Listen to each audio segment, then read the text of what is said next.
Selamat sore Bapak Ibu Saudara sekalian yang saya kasih dalam Tuhan. Hari ini saya melihat agak sepi ya, banyak yang keluar kota atau keluar negeri. Namun kita bersyukur kita boleh memperingati Hari Ayah. Saya mengucapkan selamat Hari Ayah buat semuanya ya. Kiranya Tuhan memberkati dan juga menjadi berkat bagi keluarga kita, anak-anak kita. Mari saya ajak kita membaca firman Tuhan yang saya ambil dari kitab Amsal, pasal yang keempat. Kita mau lihat ayat yang pertama saja. Pasal 4 ayat pertama. Amsal pasal 4 ayat pertama. Sudah ditemukan, saya akan bacakan untuk kita sekalian. Dikatakan begini, dengarkanlah, hai anak-anak, didikan seorang ayah, dan perhatikanlah supaya engkau beroleh pengertian. Lalu pasal 20, Amsal 20 ayat 20.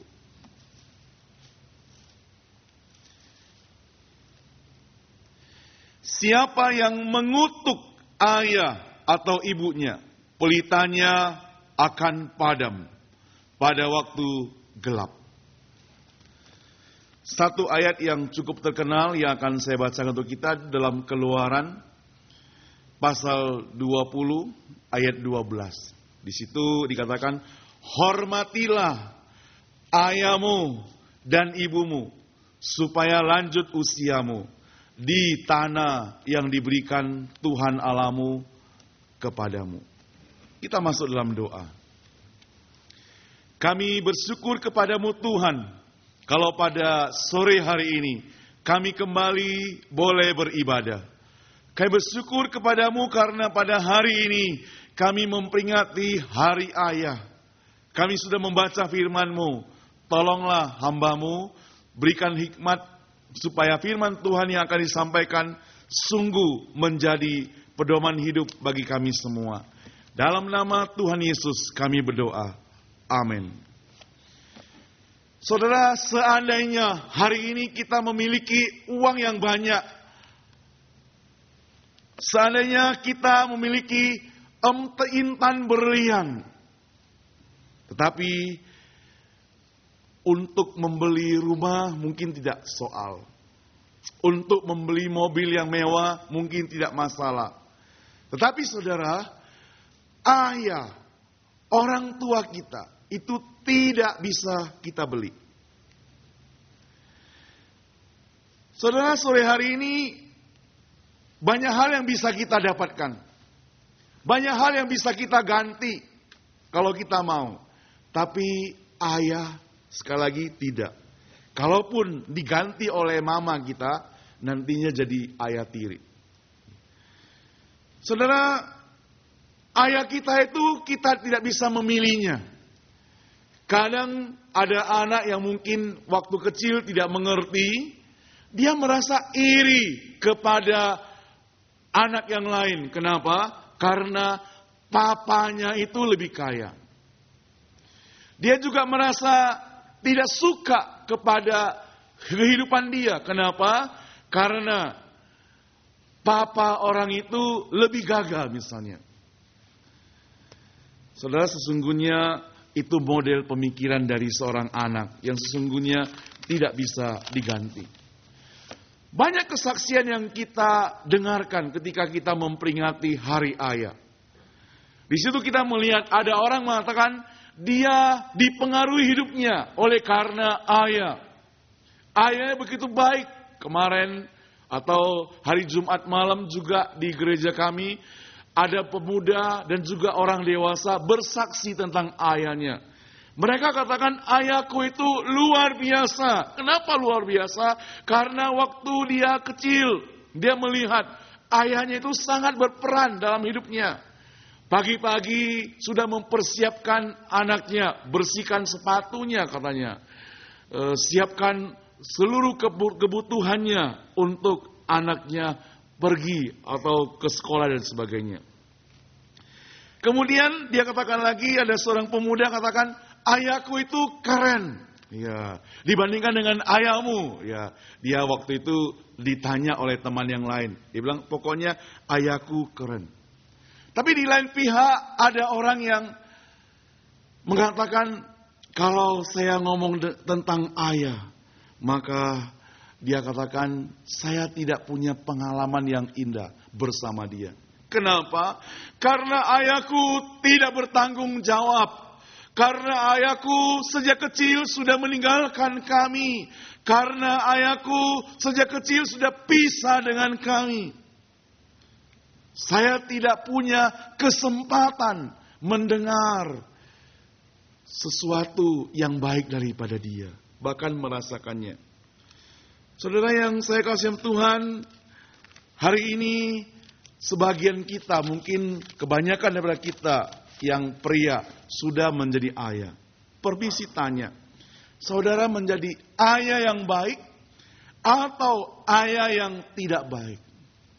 Saudara menjadi seorang ayah yang suatu hari anaknya bisa bersaksi kepada orang banyak, katakan, ayahku luar biasa. Apa dia yang akan bersaksi mengatakan, dari ayah saya tidak mendapatkan pengalaman yang indah, bahkan menjengkelkan, dia katakan.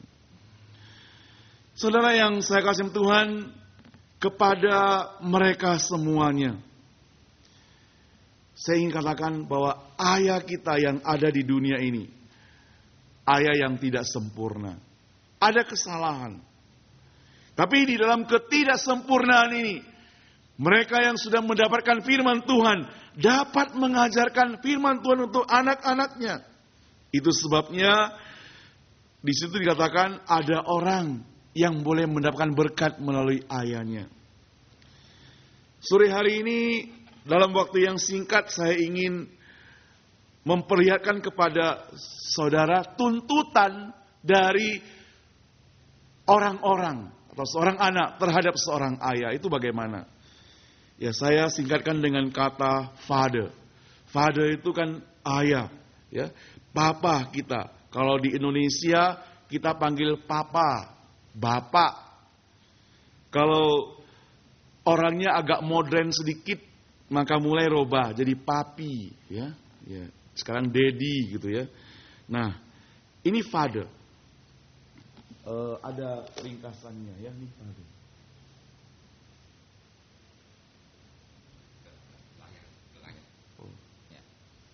Oh ya. Saudara, yang pertama dimulai dengan F. Saya beri kata faithful. Ya. Penuh iman. Saudara pernah melihat atau mendengar seorang ayah yang bernama Ayub dalam Alkitab. Alkitab mencatat Ayub adalah orang yang saleh. Udah itu Ayub adalah orang yang jujur, taat pada firman Tuhan. Anaknya itu ada 10. Ayub itu kaya raya, hartanya banyak, dombanya banyak, lembunya banyak. Pokoknya dia orang yang kaya raya. Anaknya itu saban malam adakan pesta, giliran. Jadi malam hari ini anak pertama, besok anak kedua, lusa anak ketiga, sampai anak ke-10 balik lagi. Anak pertama adakan pesta setiap malam. Lalu Ayub, dia mencek kehidupan anaknya. Dia takut jangan-jangan waktu pesta. Apa yang terjadi? Anaknya melakukan kesalahan. Jadi pagi-pagi dia datang, dia berdoa pada Tuhan. Tuhan, ampuni anakku. Mana tahu dia waktu pesta melakukan kesalahan. Jadi Ayub memperhatikan selalu kerohanian anaknya. Beda dengan Imam Eli. Imam Eli mempunyai 2 orang anak, Hofni dan Pinehas. Waktu orang-orang Israel mempersembahkan korban bakaran, sebelum masuk ke bait Allah, di depan atau di mana, dia cegat dulu. Dia ambil minyaknya, yang enak-enak dia ambil dulu. Sesudah itu baru sisanya dipersembahkan kepada Tuhan. Nah, kurang ajar anak demikian. Nah, dikatakan Imam Eli tidak memperhatikan hal demikian. Sehingga anaknya ini menjadi anak yang jahat. Permisi tanya, Kalau kita yang jadi orang tua hari ini, yang punya anak, perhatian kita hanya kepada anak, kita hanya kepada masalah rohani atau yang non-rohani. Saudara, di Indonesia anak-anak itu, kalau kita perhatikan saudara kita, famili kita, orang tuanya sibuk sekali. Di sini juga mungkin demikian. Dari mulai sekolah, udah itu habis itu les piano, habis itu mungkin les bahasa Inggris, atau bahasa lain, bahasa Jerman. Ada mungkin tari balet, les lagi berenang, olahraga dan sebagainya. Semua diperhatikan oleh orang tuanya. Orang tuanya rela mengantar. Ya. Lalu kalau pada hari Minggu, anak-anak itu sudah capek. Kemudian dia katakan, saya malas ke gereja. Saya malas ke sekolah minggu. Oh, si ibu dan ayah bisa memaklumi. Maklum, anakku capek, gak usah ke sekolah minggu. 1 minggu gak apa-apa, begitu. Jadi hal yang rohani disepelekan. Tapi kalau anaknya tidak mau ikut les ini, les itu, marah dia. Bukan main, bahkan mungkin dipukul. Jadi perhatikan, ada ketidakseimbangan yang dilakukan oleh orang tua Kristen, bukan? Permisi tanya, engkau ayah yang memperhatikan kerohanian anakmu atau tidak? Itu yang F. Kemudian yang kedua, yang E. Ability. Ada kesanggupan dari si ayah itu. Ada kekuatan daripada dia untuk mendidik anaknya. Dengan kerohanian. Dengan takut akan Tuhan.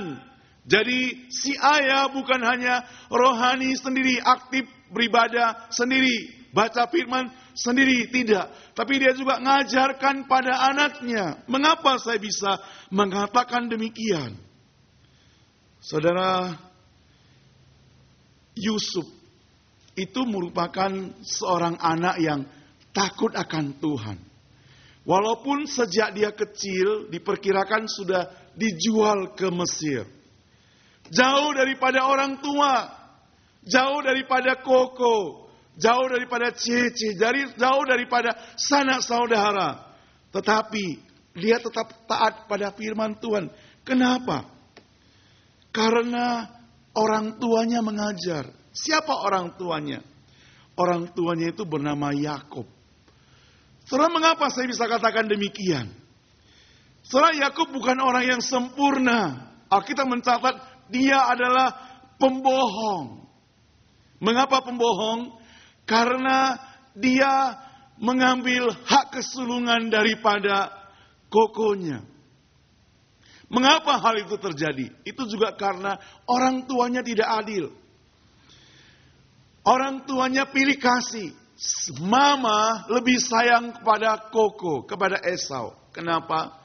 Mama lebih sayang pada Yakub, Kenapa? Karena si Yakub pandai masak. Jadi Yakub dekat dengan dapur. Mungkin sering bantu cuci piring, sering bantu potong sayur, potong daging. Akhirnya mama sayang pada Yakub. Tapi papa lain. Papa sayang pada Esau, si Koko. Karena papa sering ikut pergi berburu. Atau sering bawa si Esau pergi berburu. Sehingga apa yang terjadi? Dia lebih dekat dengan Koko. Lalu singkat cerita, waktu Ishak sudah tua, lanjut usia. Matanya sudah mulai kabur. Dia pesan sama Esau. Dia katakan, kamu pergi berburu, tangkap buruan itu, masak, berikan padaku makan, nanti aku akan memberkati engkau. Apa yang terjadi? Didengar oleh mama. Mama itu pesan kepada anaknya, kesayangannya, hai Yakub, dengar gak? Papamu suruh Koko pergi berburu. Engkau harus ambil kesempatan. Jangan nanti kokomu yang membawa makanan kasih papa, lalu dia diberkati, dia dapat berkat. Jangan. Sekarang saya memberi kamu kesempatan, kata mamanya. Tapi dia bilang, sorry ma, saya dengan Koko beda. Koko itu atau Esau badannya itu berbulu. Saya tidak mulus begitu. Oh gampang, beres, nanti bisa kita mempunyai cara tersendiri. Lalu dia bilang lagi gimana? Koko itu wangi, badannya beda. Ya. Mama bilang gampang, nanti bisa kita selesaikan. Lalu dia katakan lagi, suaranya berbeda juga. Oh, itu lebih gampang lagi, ya. Nanti kamu ngomong sesuatu. Ya. Sekarang di mana binatang yang mau disembeli? Mamanya bilang, kamu langsung ke kandang, ngambil, potong, lebih dekat. Kokonya harus pergi ke hutan belantara untuk mengambil. Jadi dia ambil langsung, dia masak, kasihkan pada papa. Ketika papanya mendengar suara aneh datang, gedor pintu. Suaramu kok lain? Ya, dia bilang, tadi waktu berburu, cuaca tidak baik. Sekarang agak pilek sedikit. Suaranya agak pilek. Papanya kurang yakin apakah benar atau tidak. Papanya memeluk dia, mencium dia. Oh, ternyata bauknya sekarang sama, wanginya sama. Kenapa? Karena mamanya sudah mengambil jubah dari Koko, dikasihkan dia pakai. Papanya sudah kabur matanya. Lalu diperiksa, apakah tubuhnya berbulu atau tidak? Oh, ternyata berbulu. Kenapa? Karena domba yang dia potong itu, kulitnya itu ditaruhkan di tangannya dan di dadanya. Jadi sekarang dia tubuhnya berbulu. Ya. Papa yang matanya kabur yakin, diberkatilah si Yakub. Itulah cerita Yakub. Bukan poin bohong-bohongnya yang dipentingkan. Tapi yang saya ingin katakan adalah zaman dulu. Orang Israel itu belum ada Alkitab seperti ini. Kalau kita ada banyak. Dari Inggris saja ada NIV, King James, kemudian New Version dan sebagainya banyak macam. Termasuk bahasa Indonesia, bahasa Jawa lagi. Kalau Musa ada bahasa Mandarin lagi. Banyak sekali kita punya. Dulu gak ada. Jadi si orang tua harus mengajarkan firman Tuhan pada anaknya. Kalau Yusuf yang jauh daripada orang tua, tapi dia bisa taat pada firman Tuhan. Karena pada waktu dia kecil, diajarkan oleh orang tuanya firman Tuhan. Itulah si Yusuf. Saudara yang saya kasih Tuhan, bagaimana dengan Daud? Daud juga bukan orang yang sempurna. Daud punya kelemahan. Daud jatuh dalam dosa. Tetapi pada masa tuanya, ketika dia melihat anaknya Salomo menjadi raja, dia tahu bahwa sebentar lagi akan tiba ajalnya. Dia menasihati anaknya supaya taat kepada firman Tuhan. Dia sanggup melakukan itu. Apakah saudara sanggup melakukannya? Saudara yang selanjutnya. Seorang ayah, taktikal, merupakan ayah yang bijaksana dalam memutuskan segala persoalan terhadap hidup anaknya. Sudah banyak orang tua yang tidak bijaksana melihat anaknya berpacaran dengan seorang pria yang datang naik mobil mewah, ya pakainya necis, langsung oke. Kenapa? Karena dia melihat kepada materi. Melihat pada uang. Kalau si pemuda datang celana pendek, sandalan lagi ya, bajunya rombeng begitu, wah, gak boleh. Ya sudah langsung dicegat gitu, gak boleh. Ya. Orang tua memang kadang kurang bijaksana. Tapi ada orang tua yang bijaksana. Dia bisa melihat gerak-gerik anaknya. Dia bisa melihat masa depan anaknya. Seakan-akan dia tahu gitu. Tergantung pada anaknya, apakah anaknya taat atau tidak kepada orang tuanya. Nah saudara yang saya kasih Tuhan, kadangkala, saya katakan tadi, satu pihak dia memang kita puji. Pihak lain, Yakub, dia kurang bijaksana terhadap cara mengasihi anaknya.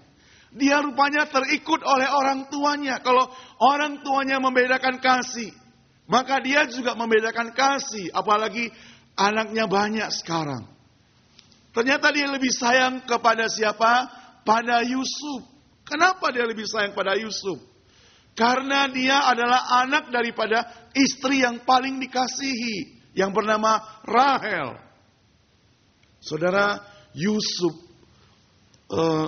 yang lahir dari Rahel ini, si papa, yaitu si Yakub, untuk mendapatkan Rahel, dia perjuangannya cukup keras. Ketika dia datang melihat perempuan itu yang bernama Rahel, lalu dia jatuh cinta. Ternyata adalah anak pamannya. Mungkin lebih gampang kalau anak paman, orang dekat, sudah kenal. Ternyata lebih susah. Pamannya bilang, oke, kalau kamu mau menikah dengan anak saya, kamu harus kerja pada saya 7 tahun. Ya, 7 tahun. Tanpa gaji. Wah, dia kerja. Orang yang jatuh cinta, semangat kerjanya juga luar biasa. Dia kerja, lupa capek, kerja, lupa segalanya. Lewati waktu, 7 tahun sekarang. Dia datang menagih pada paman. Paman, saya sudah kerja 7 tahun. Sekarang saya mau menikah sama Rahel. Paman bilang, oke, mau menikah. Adakan pesta. Orang lalu pesta 7 hari 7 malam, rame. Undang orang banyak. Pada hari yang terakhir, pesta, malam pengantin. Dia buka wajah daripada pengantin perempuan itu. Pamannya tidak kasih Rahel. Kasih cecenya, yang bernama Lea. Bayangkan, yang dicintai Rahel. Tapi yang dikasih adalah cece. Wah, protes dia. Kenapa demikian? Pamannya bilang, jangan melangkahi. Ya, sekarang melangkahi, sekarang ada cece. Jadi berurutanlah kira-kira demikian. Saudara, lalu Yakub kata, kalau saya mau menikah dengan Rahel bagaimana? Kamu kerja lagi 7 tahun. Oh, 14 tahun kerja untuk mendapatkan seorang istri yang dikasihinya. Saya mau tanya pada bapak-bapak yang dulu menikah, ya. Ini bapak-bapak yang sudah senior yang ada di sini, yang junior pergi tamasya semua gitu ya. Dulu waktu menikah dengan ibu, perlukah berjuang 14 tahun? Tanpa gaji loh ya. Enggak kan ya. Saya katakan pada pemuda-pemudi yang di SF dan juga San Jose. Kalian itu kalau yang tinggal di Amerika sebagai orang perantau, sudah kekurangan satu halangan untuk berpacaran. Namun mereka tetap saja tidak. Ada yang sampai sudah umur 30-an masih belum punya pacar. Padahal mereka sudah halangannya berkurang. Kalau waktu di Indonesia, siang wanita tinggal sama papa mama, belum lagi papanya itu wajahnya yang kelihatan cemberut. Wah, maka untuk apel ke rumahnya takut. Ya, untuk datang ke rumah takut. Belum lagi kalau dia telepon. Papa yang ngangkat, dulu kan gak ada handphone begitu ya. Jadi telepon rumah, telepon umum. Kalau kita telepon mau janjian sama si pacar yang angkat papa, suaranya bunyi halo, langsung tutup gitu, takut ya. Tapi sekarang canggih, ada HP, bisa SMS, bisa chatting dan sebagainya. Nah, mereka yang tinggal di Amerika bebas halangan ini, gak perlu permisi sama papa mama. Kalau di Indonesia masih perlu permisi. Ai, acim, tante, saya mau bawa si Amoy pergi, gitu ya. Si tante bilang pulang harus jam 9. Kalau lewat kunci sudah tutup, ya, pintu sudah tutup katanya. Maka pulangnya cepat-cepat gitu. Tapi udah itu pulang masih beli sarapan kasih tantenya gitu ya, sogok-sogok gitu ya. Ya. Nah, tapi di sini nggak perlu. Mau pergi jam berapa pulang terserah, bebas. Itu sebabnya halangannya sudah berkurang. Nah, saudara, Yakub untuk mendapatkan Rahel, perjuangannya 14 tahun. Lalu baru mau dapat harta, berjuang lagi dia. Ini sebabnya dia sangat sayang pada istri ini. Apalagi ketika dia melahirkan anak yang kedua, yang bernama Binyamin, dia meninggal dunia. Sehingga dia lebih mengasihi lagi sekarang kepada anak-anak ini. Jadi dia bedain sepertinya kasih sayang dalam anak-anaknya ini. Dan kelihatan sekali. Sehingga membuat anak ini tidak akur. anak-anaknya tidak akur. Dalam hal ini dia tidak bijaksana. Permisi tanya, sudahkah engkau dan saya menjadi orang tua atau ayah yang bijaksana? Selanjutnya saudara,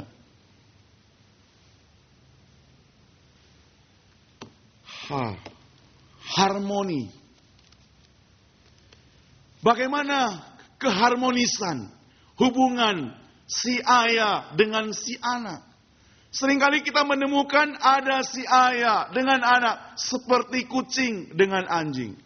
Kalau si ayah pulang dari kantor, anaknya cepat-cepat pergi ke kamar sembunyi. Kenapa? Karena takut kalau ngomong terjadi persoalan. Kemarin ada seorang ibu yang bersaksi. Dia katakan, saya tidak punya kesan yang baik dari ayah. Karena kami takut sama dia. Kalau papa pulang dari pekerjaan, kami semua sembunyi. Paling kalau dia ngomong dengan kami, tolong ambilkan sepatu. Tolong ambilkan minuman. Tolong masakan ini. Hanya kalimat-kalimat itu saja. Semua berupa kalimat perintah yang disampaikan oleh si papa.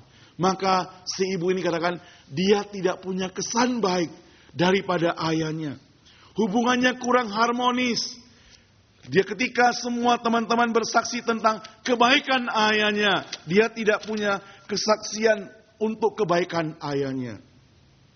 Nah saudara yang saya kasih Tuhan, permisi tanya, apakah engkau memiliki hubungan yang harmonis kalau engkau sebagai ayah dengan anakmu? Abraham, dia memiliki hubungan yang harmonis dengan anaknya bernama Ishak. Pada waktu umur 75 tahun, Tuhan janji sama Abraham, engkau akan mendapatkan seorang anak. Dan keturunanmu akan seperti bintang di langit. Namun istrinya tidak mengandung. Dia tunggu sampai 25 tahun.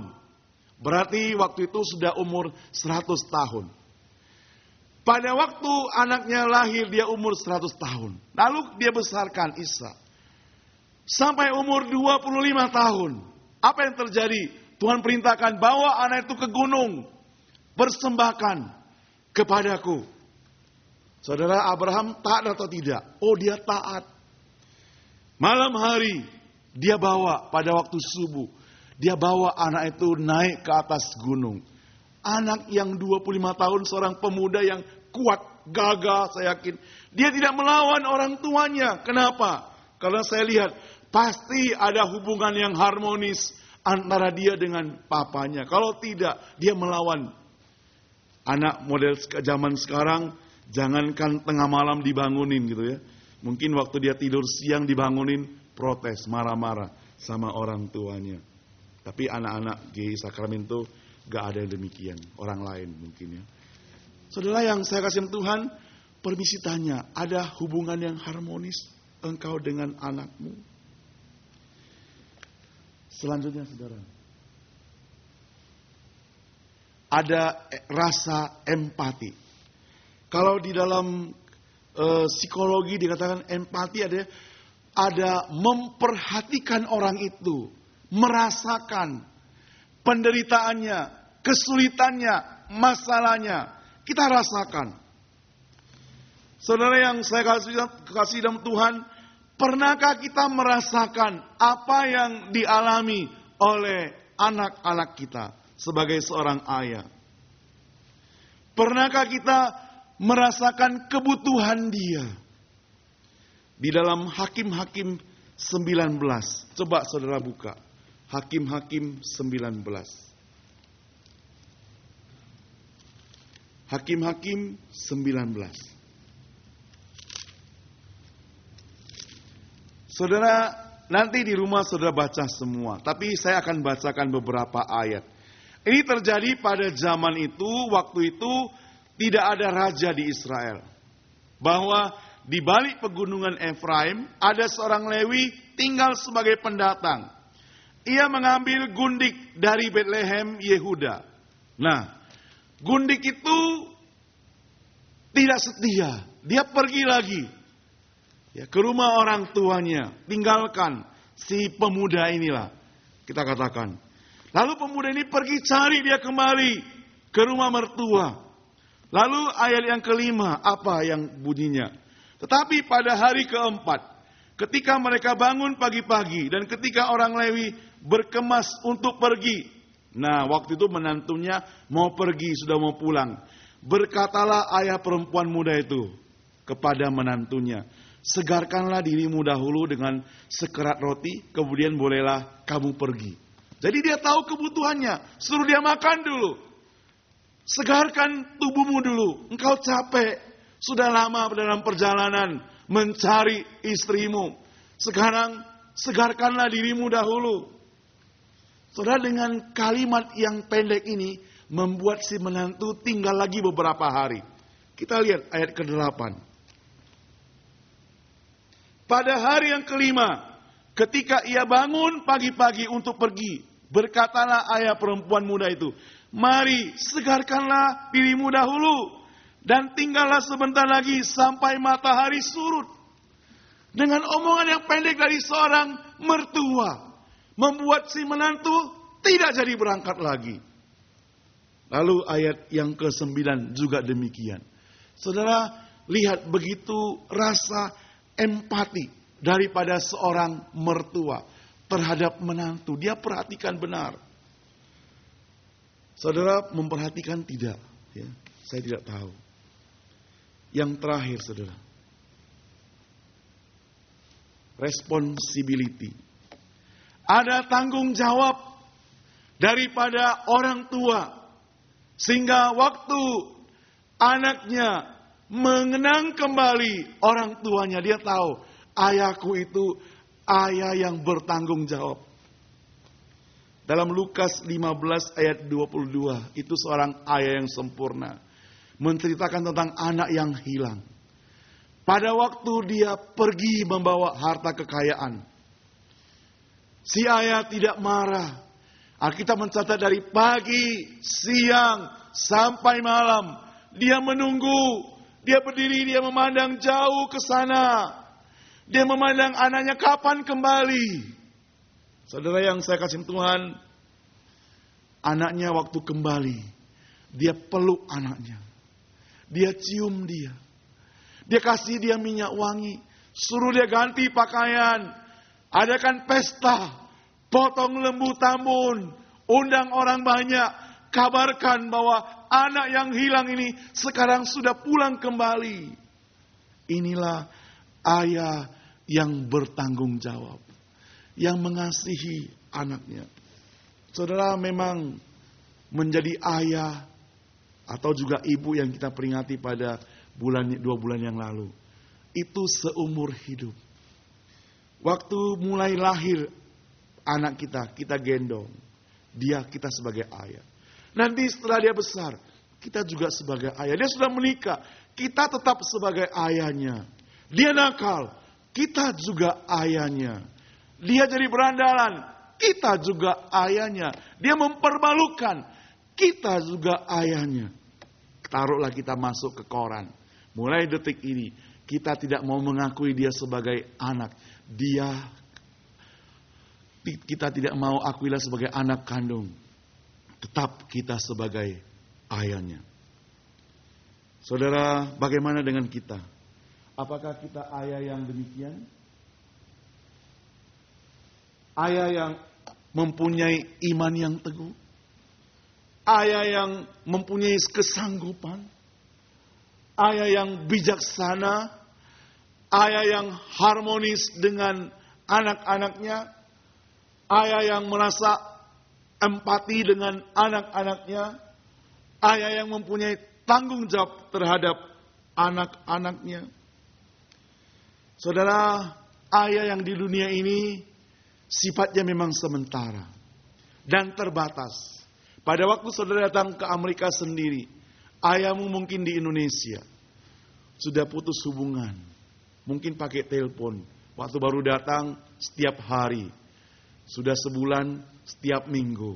Sudah setahun setiap bulan. Sudah 2 tahun mungkin juga setiap setengah tahun. Sudah 5 tahun jarang-jarang telepon. Sudah 10 tahun gak pernah lagi telepon. Saudara yang saya kasih Tuhan, itu hubungannya kurang dekat. Ya. Setelah waktu Presiden Indonesia SBY, dia suatu hari bertemu dengan gubernur-gubernur yang ada di Indonesia. Dia marah pada gubernur itu karena mungkin kurang bertanggung jawab atau bagaimana. Lalu dia katakan, kalau ada apa-apa hubungi saya secara pribadi. Dia kasih nomor handphonenya. Ya, dia keluarkan HP, dia kasih nomor HP-nya. Saudara, saya hanya mencatat belakangnya karena dikatakan itu tanggal lahirnya. Tanggal 9 bulan 9 tahun 43. Jadi 9943 nomor HP-nya. Boleh SMS ke saya pribadi. Saudara, koran-koran menulis. Begitu selesai dia katakan kalimat itu. Begitu televisi menyiarkan. Hari itu juga nomor ini langsung rusak. Kenapa? Karena banyak orang yang berusaha SMS dia. Bayangkan 200 lebih masyarakat Indonesia, rakyat Indonesia mau sekalian SMS dia, langsung rusak dia punya saluran. Ya. Lalu dia katakan dia mau ganti HP yang baru. Kemudian banyak koran, wartawan memperkirakan, saudara yang terima email jauh usah banyak, satu hari 10 saja, yang saudara delete kira-kira berapa? Kadang-kadang hampir semua tinggal all delete semua hilang gitu ya. Ya. Apalagi nih SMS jutaan. Saudara, buka saya setengah mati, belum lagi membacanya, apalagi membalasnya. Mungkin jempolnya bisa bengkok gitu ya. Saudara yang saya kasih Tuhan, itu sebabnya mereka katakan perlu menteri yang bantu. Mungkin 10 menteri. Menteri membalas SMS dan membaca SMS presiden. Saudara, ada yang berminat?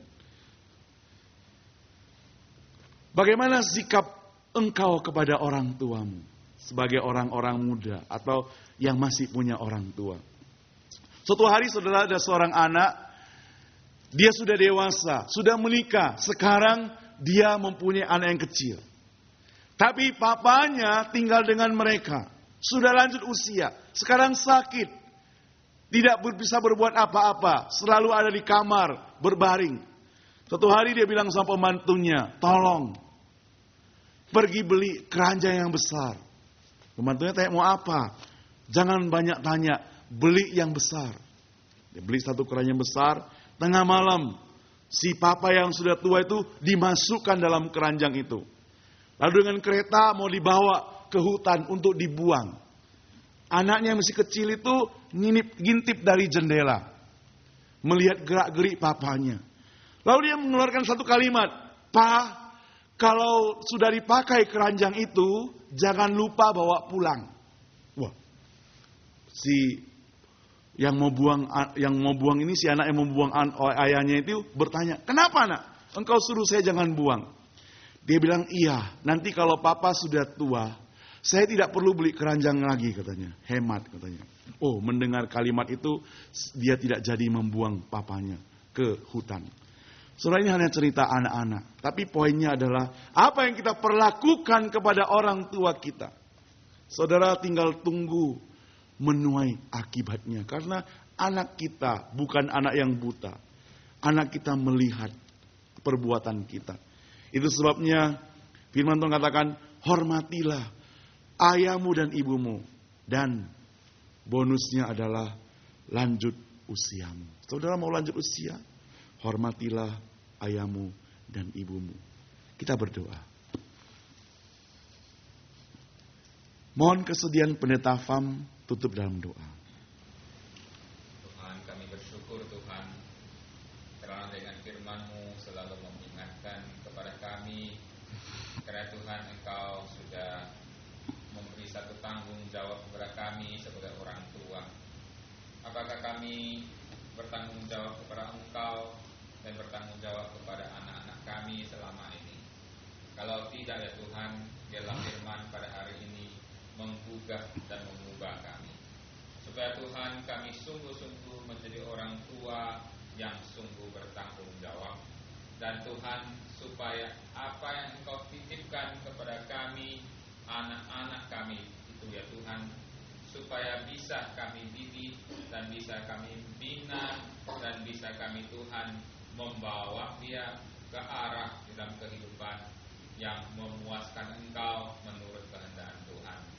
Biarlah Tuhan firman-Mu pada sore hari ini sungguh Tuhan boleh dicamkan hati kami sebagai memperingati kepada kami sebagai orang tua dan sebagai anak-anak.